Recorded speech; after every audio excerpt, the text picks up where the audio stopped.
Bismillahirrahmanirrahim. Assalamualaikum warahmatullahi wabarakatuh. Salam sejahtera untuk semuanya. Om Swastiastu. Salam Namo Buddhaya. Salam kebajikan. Dear Planologia, kali ini dari Planologiku Ilmu masih berbagi ya tentang topik RTBL, khususnya untuk pengingat kalian bahwa RTBL itu bukan desain 3 dimensi dari kawasan ya. Nah, RTBL itu sebenarnya apa ya? RTBL itu adalah panduan rancang bangun. RTBL itu adalah penjembatan antara produk perencanaan kota ya dengan produk rancangan 3 dimensi dari bangunan gedung ya. Dan di sini berarti RTBL itu isinya adalah arahan-arahan atau panduan nanti yang bisa digunakan oleh arsitek ya, oleh perancang kota ya, arsitek perancang kota itu untuk mewujudkan visual kota yang diharapkan, sehingga bangunan yang didesain itu akan berkeserasian dengan lingkungan sekitarnya.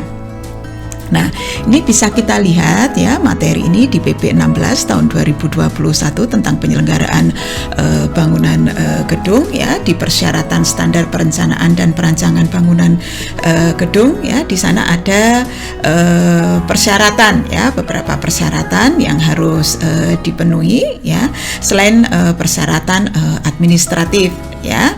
Nah, di persyaratan standar perencanaan dan perancangan ini memang ada persyaratan tata bangunan ya, persyaratan keandalan ya, ketentuan bangunan gedung di dalam dan di atas air, dan ketentuan desain atau prototipe purna rupa ya. Ini yang kita kadang-kadang Planologia itu kejebak di ketentuan desain purna rupa ya, sehingga persyaratan standar perencanaan yang lain terkait persyaratan tata bangunan ya itu sering terlupakan. Nah, apabila kita lihat lebih dalam terkait dengan persyaratan tata bangunan ini, baik persyaratan peruntukan dan intensitas ya, persyaratan arsitektur bangunan gedung, dan persyaratan pengendalian ya, Planologia harus pahami bahwa ini adalah dasar ya untuk nanti mewujudkan visual bangunan gedung ya. Di persyaratan peruntukan dan intensitas ini ada peruntukan lokasi yang Planologia harus sesuaikan dengan rencana tata ruang yang ada di atasnya ya, baik RT/RW maupun RDT/RK ya, yang tempat di mana Planologia mengerjakan RTBL ya. Kemudian begitu juga dengan kepadatan dan ketinggian ya, selain kita nanti mempertimbangkan nanti yang namanya RDT/RK kawasan apabila sudah ada ya, Planologia juga harus melihat ya dari hasil perhitungan ya terkait dengan koefisien dasar bangunannya, koefisien lantai bangunan maaf ya, ketinggian bangunan gedung, koefisien dasar hijaunya, dan koefisien tapak basementnya, dengan ya mempertimbangkan aspek daya dukung lingkungan ya yang Planologia harus hitung ya, keseimbangan lingkungan ya, keselamatan lingkungan ya, terkait dengan keserasian lingkungan dan perkembangan yang namanya kawasan ya. Kemudian untuk kepadatan dan ketinggian ya, ini selain nanti mempertimbangkan hal-hal tersebut ya, Planologia juga masih harus melihat yang namanya ketentuan jarak pandang bebas. Nah, di ketentuan jarak pandang bebas ini Planologia harus masih menghitung yang namanya garis padan bangunannya ya, jarak bangunan gedungnya, kemudian jarak antar bangunan gedung ya. Ini dengan pertimbangkan aspek keselamatan terkait dengan proteksi kebakaran, aspek keselamatan terkait dengan sirkulasi udara, pencahayaan, dan sanitasinya, aspek kenyamanan terkait dengan pandangan, kemudian kebisingan dan getaran, aspek kemudahan terkait dengan aksesibilitas dan akses evakuasi, aspek keserasian lingkungan terkait dengan perwujudan wajah kota, dan terakhir adalah aspek ketinggian bangunan gedung yang ditetapkan dalam ketentuan intensitas bangunan gedung yang biasanya sudah ada di produk rencana detail tata ruang.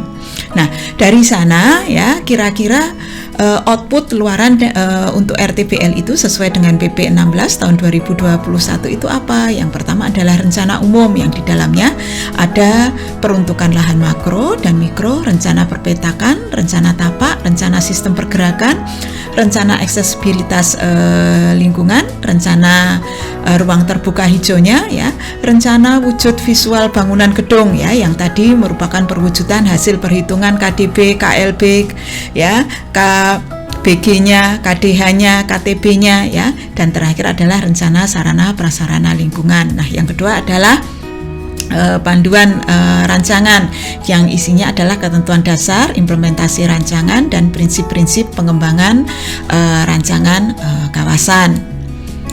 Nah, kemudian dari sana kira-kira nanti gambarnya itu seperti apa toh produk akhir RTPL, apakah seperti yang kalian sering bayangkan dengan animasi 3 dimensi, desain 3 dimensi kawasan ya, atau seperti apa? Nah, inilah wujud standar ya minimal RTPL kawasan misalkan untuk yang kalian rancang ya, kawasan perencanaan ya. Wujudnya yang pertama adalah rencana peruntukan lahan ya, baik nanti makro mikro, kemudian rencana selubung bangunan yang kalian wujudkan tadi dari visual, intensitas bangunan dan jarak pandang bebas serta keserasian lingkungan ya. Nanti simulasinya kalian bisa tambahkan, misalkan untuk tiap bangunan gedung itu ada berapa lantai ya, atau nanti kalian gabungkan dengan rencana misalkan pertimbangan ya untuk kepejalan bangunan, tata masa bangunan ya, setbacknya tadi berapa ya, kemudian kira-kira bahan-bahan yang digunakan itu tuh seperti apa ya. Tetapi desain jendela ya, desain-desain lekuk-lekuk yang lainnya itu biarkan itu kewenangan arsitek ya. Yang penting ya, dasar-dasar untuk urban design guideline ini kalian sudah tetapkan. Nah, ini ya, apabila kita gabungkan persyaratan peruntukan dan intensitasnya ya, ditambah persyaratan arsitektur bangunan gedung dan persyaratan pengendalian dampak lingkungan ini, nah wujud contoh panduan rancang bangun itu adalah envelope bangunan tadi ya, beserta pertimbangan-pertimbangan yang lainnya ya terkait tadi wujud misalkan tata masa bangunannya ya. Kemudian kalian juga bisa ya sesuaikan juga, pertimbangkan juga ya dengan yang namanya pemandangan yang ada di sekitar ya, saujana ya, yang ada di sekitar kawasan perkotaan ya, bagian perkotaan yang kalian desain ya, kawasan perencanaan kalian bagaimana keserasiannya dengan pemandangan sekitar untuk mewujudkan yang namanya citra sebuah kota ya. Nah, ini ada contoh yang lainnya ya, di sana tidak ada ya yang namanya desain 3D kawasan, tetapi bagaimana urban design guideline itu mengarahkan ketinggian ya, intensitasnya, kemudian bagaimana dengan keserasian lingkungannya ya, bagaimana sistem sirkulasinya, bagaimana dengan akses evakuasinya, bagaimana nanti dengan keterhubungan dengan kawasan yang lain dan prasarana dasar minimum ya. Kemudian ini juga ada contoh yang lain dari produknya Urban Redevelopment Authority atau URA punyanya Singapura terkait dengan selubung bangunannya dan keserasian dengan lingkungan, tata ruang terbuka hijaunya ya, prasarana dasar minimal perkotaan ya.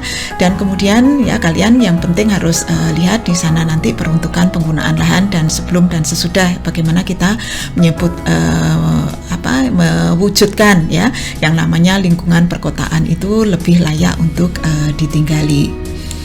Nah, itu saja ya pengingat dari planologiku ilmu terkait dengan produk atau output ya RTPL ya, bahwa RTPL itu bukan desain 3 dimensi kawasan tetapi merupakan produk arahan tata bangunan ya dan lingkungan. Nah, bagaimana nanti dengan penjelasan materi tentang rencana umum dan panduan rancang bangun ya, rencana investasi, ketentuan pengendalian perencanaan ya dan pedoman pengendalian pelaksanaan, planologiku ilmu akan berbagi secara bertahap untuk tiap tahapan penyusunan lanjutan dalam seri studio perancangan dan pengendalian pemanfaatan pada video berikutnya sesuai dengan NSPK yang berlaku.